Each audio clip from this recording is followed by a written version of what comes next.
A paz de Cristo Jesus, meus amados irmãos, nós vamos iniciar mais uma aula que tem por tema um tema extremamente relevante, que é a mensagem do apóstolo Paulo. Então nós temos por tema o seguinte: Jesus Cristo é este crucificado, a mensagem do apóstolo.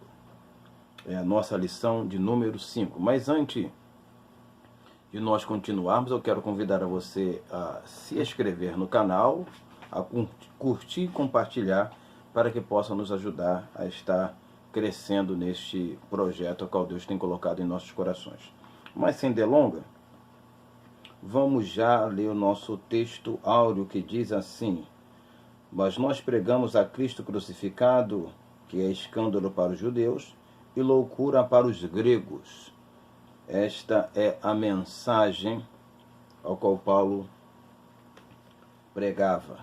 E nós vamos aqui entrar na nossa introdução e nosso comentário.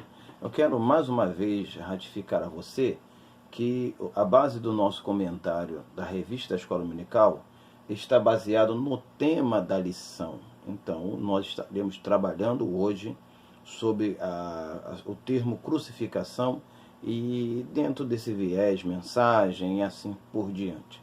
Não exclusivamente no conteúdo da nossa revista, que já é um assunto, já é um conteúdo e um assunto extremamente importante e relevante para que você e eu possamos estudar. Então, vamos para a nossa introdução. Paulo tem a cruz como base de sua mensagem. Então, qual era a base da mensagem do apóstolo Paulo? A cruz. A cruz servia para Paulo como base. E hoje, trazendo para os nossos dias, se você vai observar e vai encontrar em vários púlpitos a seguinte coisa: as pessoas lêem um texto, começam a comentar coisas extremamente irrelevantes, sem importância bíblica e teológica. E isso não é mensagem. Mensagem, ou a mensagem da cruz, ou a pregação da palavra, ela tem as escrituras como base, ou tem a pessoa de Jesus como base. Então, a gente lê aqui no início da nossa introdução, leitura introdutória, que Paulo ele tinha a cruz como base. Então, ele pregava a morte de Jesus, a ressurreição de Jesus, os elementos ali envolvidos dentro da morte, ressurreição e assim por diante. A cruz para Paulo, em relação a Jesus, não foi um instrumento de morte, vergonha, desprezo, dor e decepção, porque alguns poderiam olhar para a cruz e se decepcionar. E a gente até entende, até olhando para João, Evangelho de João, capítulo 6, ali, a partir do versículo 60, por diante. O que a gente vai encontrar? Alguns discípulos vendo algumas coisas de Jesus, no final da carreira ali apostólica e missionária, da importância da vinda de Jesus aqui, quando ele estava aqui enviado pelo Pai, ele, no finalzinho ali, alguns discípulos acharam que o discurso de Jesus estava muito duro e o que fizeram? Começaram a se distanciar de Jesus. Então, o que a gente encontra aqui? Que Paulo ele não via nem na aplicação da sua mensagem e nem no seu comportamento a mensagem da cruz como sendo um elemento ruim, sendo um instrumento de morte, um instrumento de vergonha, de desprezo, de dor ou decepção.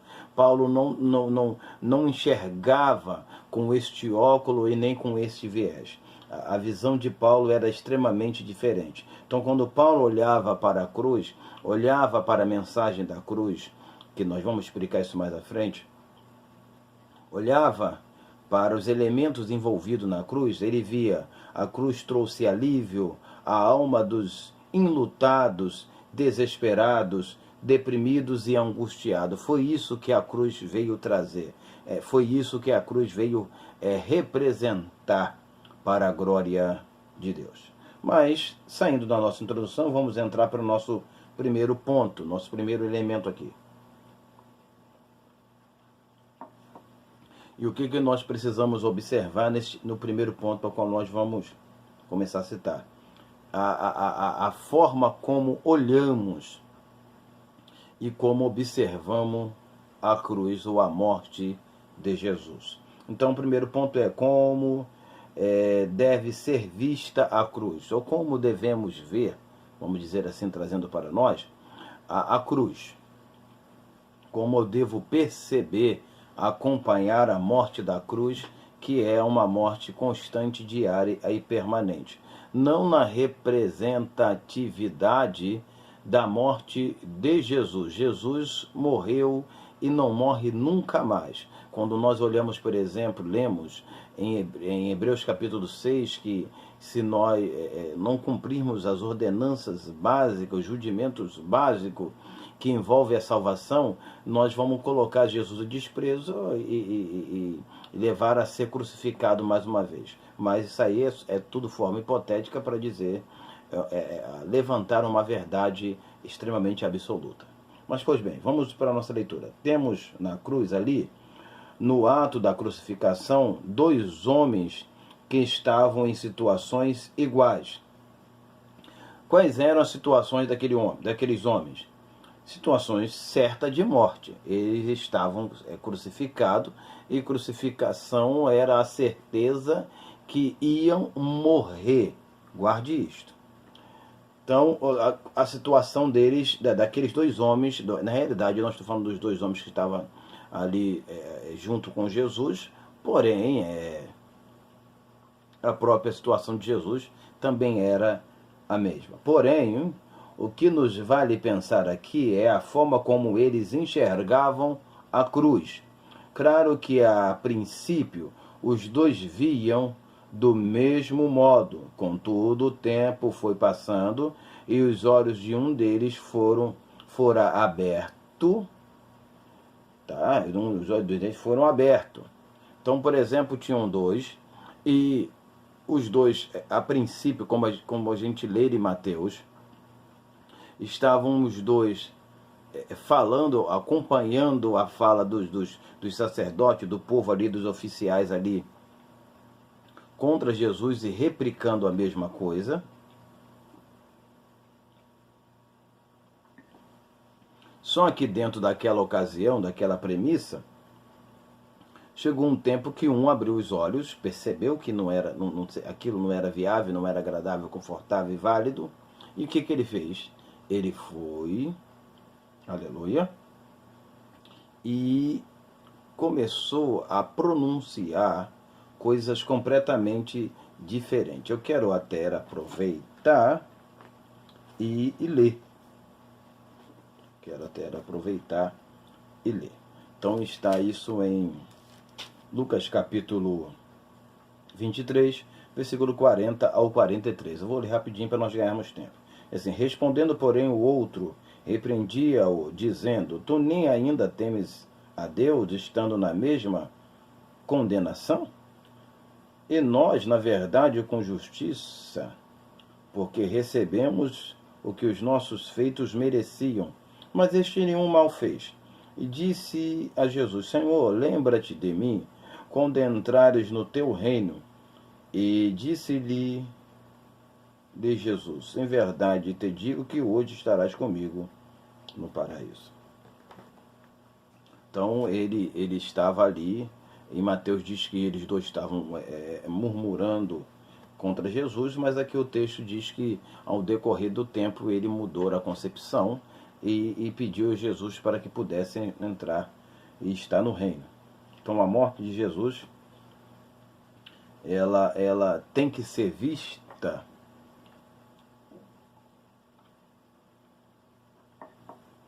com este olhar: paraíso, reino dos céus, glória de Deus, salvação, vida eterna, e não como os judeus e nem como os gregos viam a morte de Jesus, como loucura, como desprezo, como vergonha, porque morrer na cruz realmente era tamanha vergonha. Então isso a gente precisa, na realidade, por mais que se torne repetitivo, uma coisa sem valor, eu falar aqui que o crente precisa ter essa visão, porque muitos estão na igreja, mas não estão vendo Jesus da forma que precisa ver, enxergando a cruz da forma que precisa enxergar. Estão enxergando a cruz como o outro que estava lá crucificado, que continuou questionando, murmurando, vendo os efeitos negativos e não as produções positiva que a cruz poderia sim e iria sim fazer através da morte e da ressurreição de Jesus. Então, seguindo, já desesperado só conseguia enxergar a morte na cruz, só conseguia ver morte. Tá, tô na cruz, eu vou morrer e acabou, e tá, é isso aí. E tem crente que vê assim, infelizmente. O outro viu a morte, mas atentou mesmo para os seus olhos para o paraíso. Ou seja, o outro estava vendo, um estava vendo só morte. O outro estava vendo a morte, mas ele atentou a visão para o paraíso. Então ele falou, eu vou morrer, mas na morte eu não fico, eu quero ir para o paraíso. Tá? E a gente precisa ter uma visão mais além. Não vermos só um madeiro, mas vermos o efeito que o madeiro, a cruz, a morte de Jesus produz em nós e concede-nos através da mesma. A cruz deve ser vista como um utensílio ou mesmo nossa ponte para o paraíso. É através dela, através da morte de Jesus, que nós encontramos o caminho e a possibilidade de entrarmos na vida eterna. Quem olha a cruz como cruz nunca vai conseguir enxergar a Jesus. Eu vou repetir novamente que a frase ficou bonita. Quem olha a cruz como cruz nunca vai conseguir enxergar a Jesus. Nós temos que olhar a cruz como o caminho e a forma de nós nos reconciliarmos com Deus, e não como simplesmente uma cruz. Quem enxerga a cruz como tudo isto, quem enxerga a cruz como tudo isso, do dia para a noite entra com o seu Senhor no paraíso. Então, quando eu enxergo a cruz como reconciliação, como salvação, como vida eterna, como remissão de pecado, como santificação e purificação e assim por diante, eu do dia para a noite, eu entro, desfruto do paraíso. Num piscar de olhos, eu desfruto da vida eterna. Eu estou com Jesus. 2.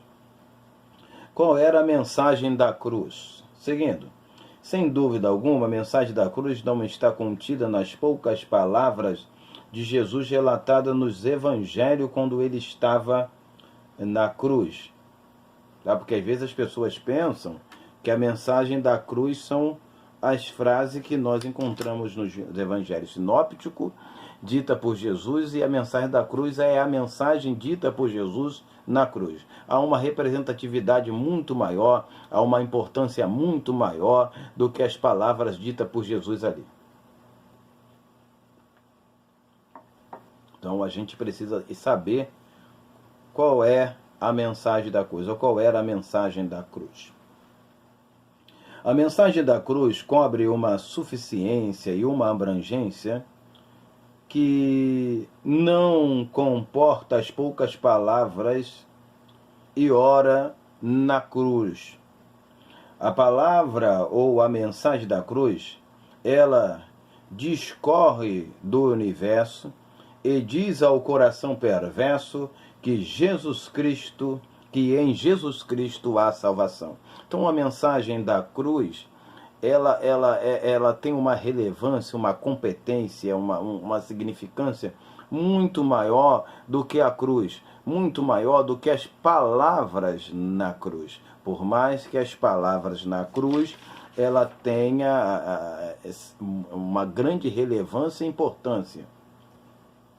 E eu não estou aqui querendo depreciar as palavras de Jesus na cruz, mas eu estou querendo dizer que há uma importância muito maior no elemento Jesus, tá? Do que a própria cruz. Porque às vezes as pessoas pensam, não, são as palavras de Jesus na cruz. Por exemplo, vou dizer simplesmente duas. Pai, e alguns estudiosos entendem que Jesus falou isso quando estava sendo pregado na cruz, ainda estava sendo pregado. Pai, perdoa-lhes que eles não sabem o que fazem. Outra, a última, está consumado, tetelestai, está consumado. Foram as mensagens que nós ouvimos de Jesus e outras falas. Jesus falou pouco, assim a gente tem registro. A mensagem da cruz não é um pedacinho de madeira falando, tá? Porque alguns podem pensar que a cruz falava. Estou brincando, claro. Você é inteligente suficientemente para entender que a mensagem da cruz pode ser qualquer outra coisa, ou ser metaforicamente, mas não uma madeira falando, tá? Mas vale se ressaltar isso. Mas o próprio Jesus nos chamando à cruz. Então deixa eu repetir aqui para que você possa me entender. A mensagem da cruz não é um pedaço de madeira falando, mas o próprio Jesus nos chamando. Ou seja, a mensagem da cruz não é a cruz. A mensagem da cruz é Jesus. Por que a mensagem da cruz é Jesus? Porque primeiro a gente precisa entender que a palavra logos, que significa palavra, pode também significar discurso e pode também significar mensagem, no significado do termo logo. Então, no princípio era o logos, o logos estavam com Deus. Então, o logos é a mensagem, o logos é a palavra. Então, o discurso da cruz, a mensagem da cruz, é o próprio Jesus. Então, a cruz, por si só, não fala e nem tampouco pode salvar. Porque as pessoas, às vezes,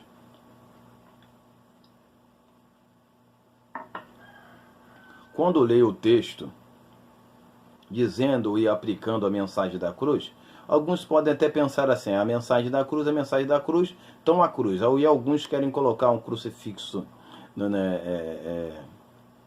no pescoço, anda no bolso, faz sinal da cruz. Nada disso. A mensagem da cruz é Jesus. É o próprio Cristo. Então, a cruz por si só não fala, nem tampouco pode salvar. Não é a cruz, é Jesus.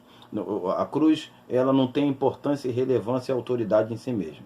Mas sobre ela tem um que, naquela ocasião, estava sendo crucificado para nos dar a vida eterna. A mensagem da cruz não é a cruz. A mensagem da cruz não é a cruz. A mensagem da cruz é Jesus. Falar da cruz não salva, porque as pessoas pensam que falar da cruz vai ter salvação. Não liberta, não restaura, não purifica a ninguém. Quem salva ou faz todas essas coisas era quem estava pendurado nela. É ele quem dá a importância a ela. Ou seja, a importância da cruz não é você, por exemplo, eu vou aproveitar rapidamente para falar sobre isso. Não é, por exemplo, você ficar falando de cruz. Não é isso. A mensagem da cruz é Jesus. É ele que dá importância à cruz. É ele que dá relevância à cruz.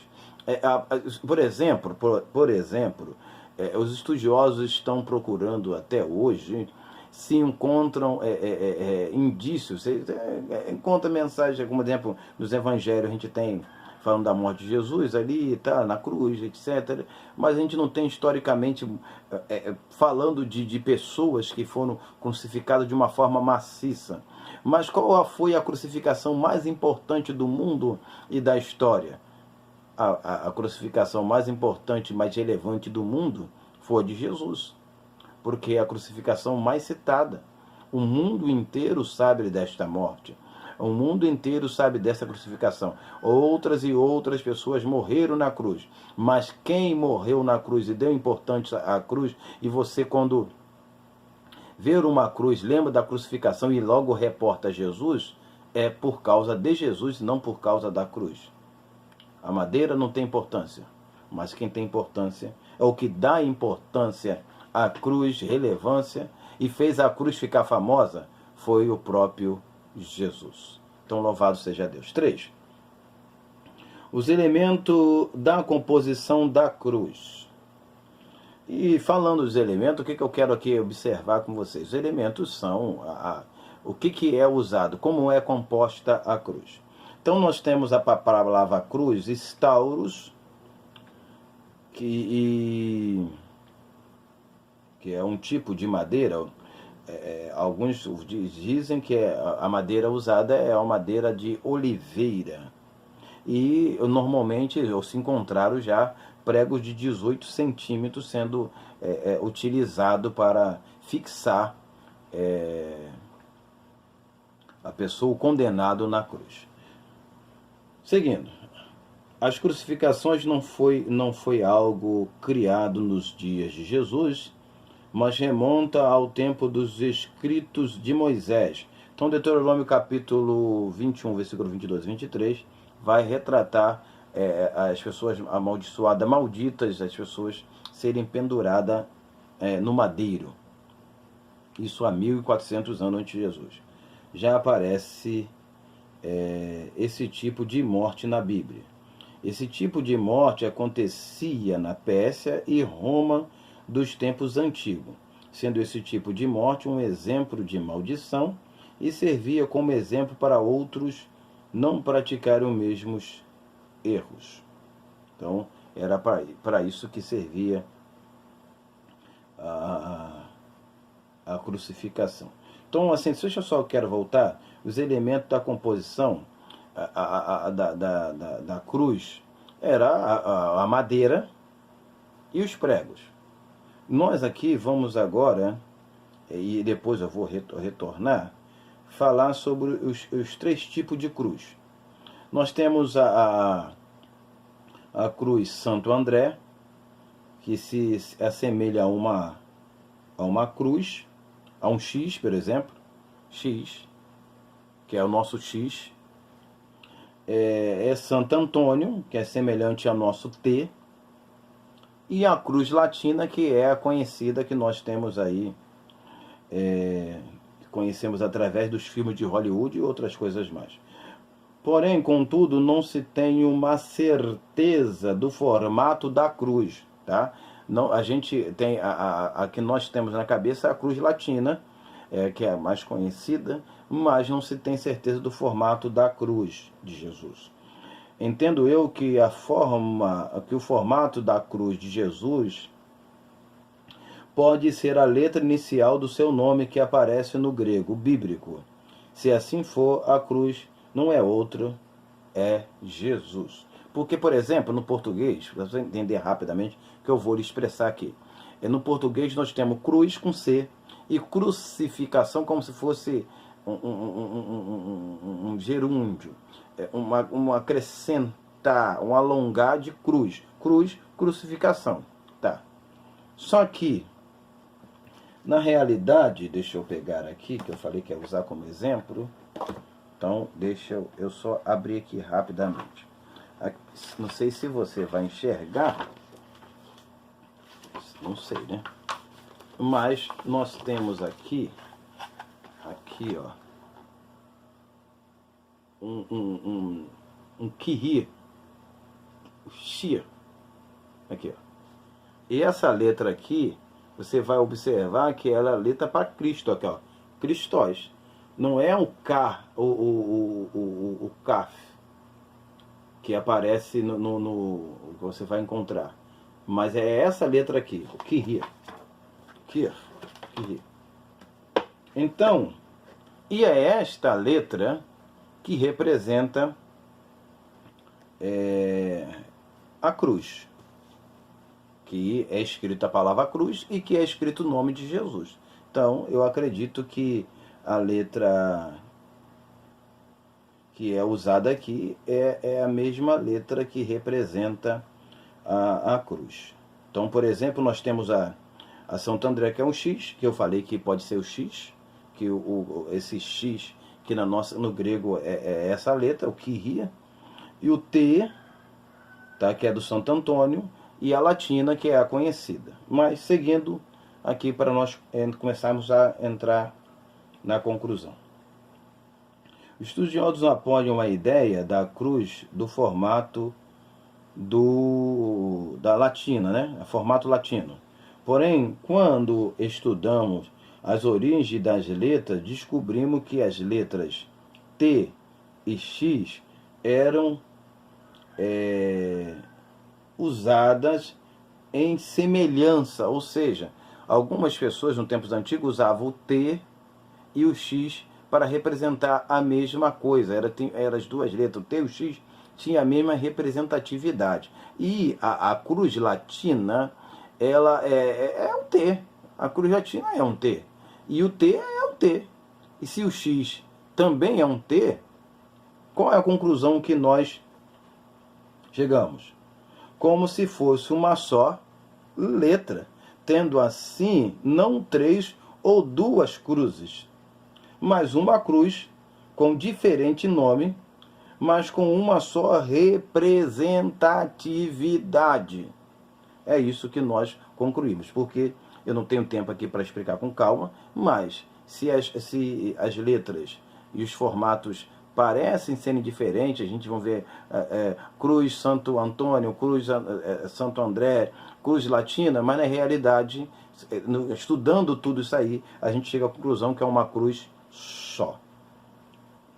Entendido isso, a representatividade da cruz é uma só, e a cruz não é outro, é Jesus, porque baseia-se no grego, tem a mesma letra do nome de Cristo ungido. Então Cristo é a cruz. Tendo dito isso, nós vamos entrar para a conclusão, entendo alguns pontos rápidos para citarmos. 5. Jesus foi crucificado no madeiro ou numa cruz? Parece irrelevante, mas isso aqui é importante. Por que eu perguntei isso aqui? Porque, na realidade, nós temos duas palavras, ou não vou citar só duas passagens, mas nós temos outras, que vão citar madeiro e que vão citar cruz por completo. Então, a pergunta é se Jesus foi crucificado na cruz ou no madeiro. Então, primeiro que madeiro em grego cruz é estauro e madeiro é crígero. Então, a gente tem crislu, ou xlu, melhor dizendo, xlu. Então, estauro e xlu, que é com CH, mas no grego é com um CH, mas no grego é o X, xlu, o kislu, kir. Pois bem, em outras ocasiões, estauro tem um leve significado de madeiro, tá? Em outras passagens, o estauro, porque, por exemplo, a palavra madeiro é xlu, e a palavra estauro é a cruz, era completa, como a gente já citou. Então, mas em algumas passagens ela tem, estauro tem a relevância de madeiro também, pois a cruz completa estauro seria extremamente pesada para ser levada. Então, assim, por exemplo, quando a gente lê em Marcos capítulo 8, versículo 34, quem quiser vir após mim, negue-se a si mesmo, toma sua cruz e siga. Ninguém vai levar uma cruz no sentido completa dela, que é estauros, porque seria muito pesado. Jesus estava carregando e você viu que teve uma certa ocasião que precisou que Simão Cirineu o ajudasse.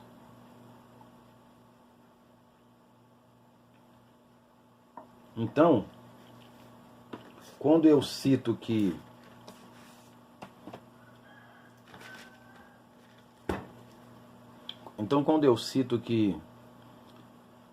estauro tem a conotação de madeiro, ou de xlu, eu estou querendo dizer que, na realidade, essas palavras são intercambiáveis, significam basicamente a mesma coisa.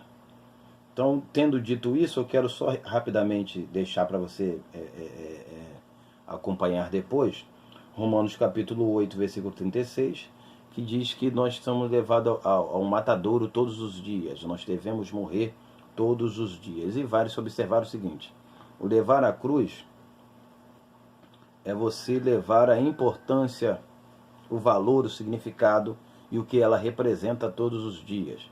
Não é você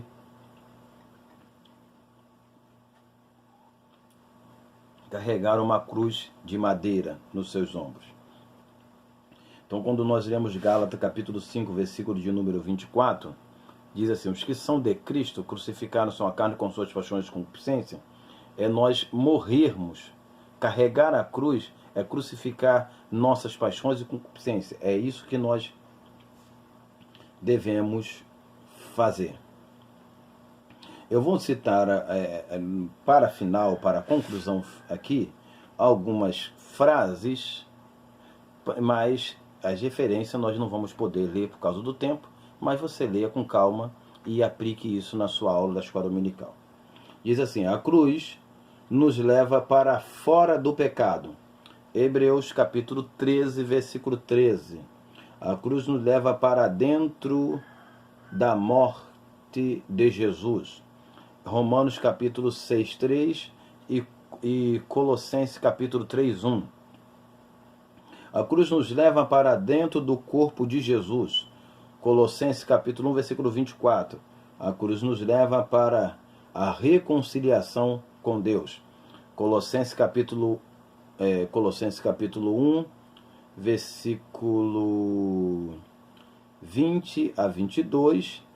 E 2 Coríntios capítulo 5, 19. Então, você aplique isso na sua aula, tire esse conteúdo o máximo que você puder, os assuntos, acrescenta, desenvolve melhor dentro do tempo que você tem, mas use esse conteúdo, porque é um conteúdo extra, que não está dentro da revista, não estou utilizando subsídio teológico aqui, e nenhum comentário desta revista. É um assunto completamente extra, para lhe acrescentar, lhe dar professor, professora ou até aluno, você estudante, uma possibilidade maior de argumentação dentro de sua aula, tá? Você apresentar a aula com uma forma diferente, porque até mesmo, por mais que você estude e se dedique, se o aluno estudar o conteúdo básico é a mesma coisa. Então, se o aluno estudar, ele basicamente, dentro do comentário normal, vai ter conhecimento igual ao seu. Então, aqui, ele não tem como o forjar, porque ele não vai, tendo essa revista aqui de mestre, mas ele não vai ter esse conteúdo aqui que é extra, que é diferente, e tem uma aplicação completamente diferente. Então, eu peço a você que use esse material, deixe o seu comentário aqui debaixo dos vídeos, nos nossos comentários, compartilha, tá? Curta, porque nós precisamos que você nos ajude para que esse canal possa crescer e a gente possa estar elaborando melhor, se preparando melhor para trazer um conteúdo extremamente agradável e confortável que possa ser usado como subsídio teológico, não só na escola dominical, mas na aplicabilidade que você possa utilizar outros dias. Lembrando a vocês que os outros comentários de outras aulas também são importantes serem ouvidos e acompanhados para serem utilizados em qualquer outra ocasião que você tenha necessidade. Então, fique na paz do Senhor e nos acompanhe neste canal. Vamos orar e pedir a Deus que nos abençoe. Senhor Deus, muito obrigado por mais um dia estarmos na Tua presença e louvarmos o Teu nome. Peço, Senhor, que continue abençoando a nossa aula, este professor, essa professora, que estará utilizando este vídeo, esse material, para estar ministrando aos seus alunos. Que o Senhor lhe dê sabedoria e graça e permita que ele tenha uma aula agradável e confortável, dando a ele sabedoria e entendimento, em nome de Jesus. Amém e amém. Eu quero falar com você o seguinte, antes de nós terminarmos. Se você quer esse material aqui, ó, digitado nos comentários, ou você quer que eu mande para você no seu WhatsApp, entre em contato comigo nos comentários, que aí eu anoto o seu número no WhatsApp e envio para você, tá ok? Mas que Deus possa continuar lhe abençoando e lhe permitindo um domingo bem agradável e confortável e uma boa aula em nome de Jesus. Deus nos abençoe.